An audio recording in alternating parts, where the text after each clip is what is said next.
Hi everyone, Aiden here with eTrailer.com, and today we're going to be taking a look at the Hollywood Rack's Destination e-bike rack here on our 2017 Buick Envision.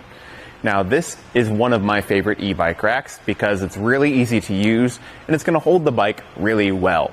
You can see we've got 3 wheel straps on the bottom and the primary clamp up top around the frame.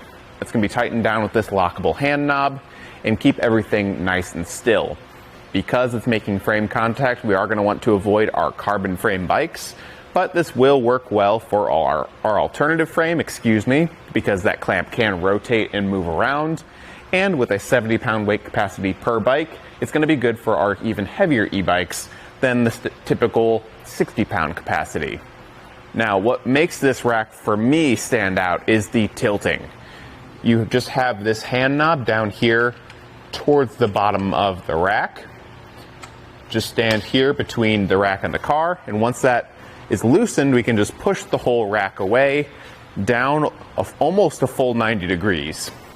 And it's really easy to do. It doesn't take much effort to lean it down. Everything's really simple, and it just makes the whole process easier, giving you full hatch access right here. Now, compared to some other e-bike racks, typically you'll have to come towards the end here and really let it down and come down pretty far. And once you have all that weight of 2 e-bikes loaded up, that can be pretty heavy and cumbersome. So having it from the back here is just a way easier way to do it, in my opinion. Now I'm gonna get that bike unloaded here, starting with the wheel straps. And I do want to point out that this rack does come with a ramp.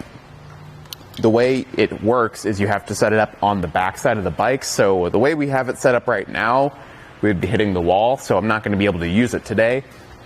But it is a really nice ramp. It'll just notch into these posts right here at the end of the rack. And it's a really wide ramp too.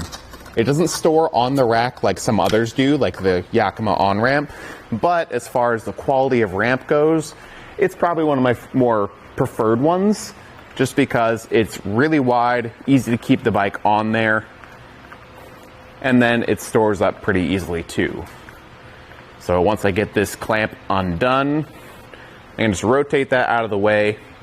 Normally I'd just wheel it off with the ramp, but for today I'll just lift it off like this and set it to the side.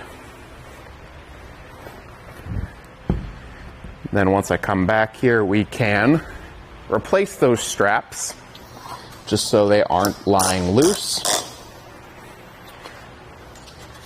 And then we can get some measurements. Now up on the mast here, we can just kind of move this over to the side, and we've got this integrated hook and loop strap. Just run that around the side here, feed it through itself, and that will secure this clamp so it's not wiggling around. And from here, let's get some ground clearance. Starting off at the back end here at the lowest point, we're going to have 19 inches of clearance. That's pretty good. Our hitch sits pretty high up, and we've got a pretty good rise in the shank, so I don't think we'll have to worry about bottoming out. And then as far as our distance added goes, from the back of the bumper, we are going to be adding 29 inches to the back of the rack here. That's not too bad, but just keep that in mind for any sort of clearance issues with tight parking spaces or your garage. We can fold it up, however, so I'm going to remove these rubber safety straps right here and flip these levers open. That's going to allow us to fold the mast down. We can re-engage those levers and reattach those straps. Those will just keep the levers from opening up accidentally. And then down here at the pivot point, we've got a pin and clip that we can remove, fold the rack up, and then reattach the pin and clip. It might be a little bit tricky to find the proper alignment, but once you find it, you can just reattach that, and we can get our new measurement of how far this is sticking out.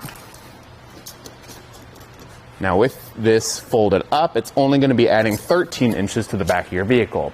So much more manageable, but still just be mindful of that distance added. It doesn't sit too close to the vehicle here. There is a little bit of movement, but with 3 inches of space between it and the vehicle, I don't think we'll have any sort of contact issues. Down here at the bottom, we do have our integrated anti-rattle device, completely tool-free, so I can loosen it or tighten it up, keeping it secure in the hitch. And it does come with a locking hitch pin. That's going to keep the rack secured to your vehicle, and with it being key-to-like to those knobs up top, your bikes are going to be locked to the rack as well. Now overall, as far as e-bike racks go, the Destination is one of my favorites. It's super easy to use, and it's going to make loading and unloading those e-bikes a breeze. Thanks for watching.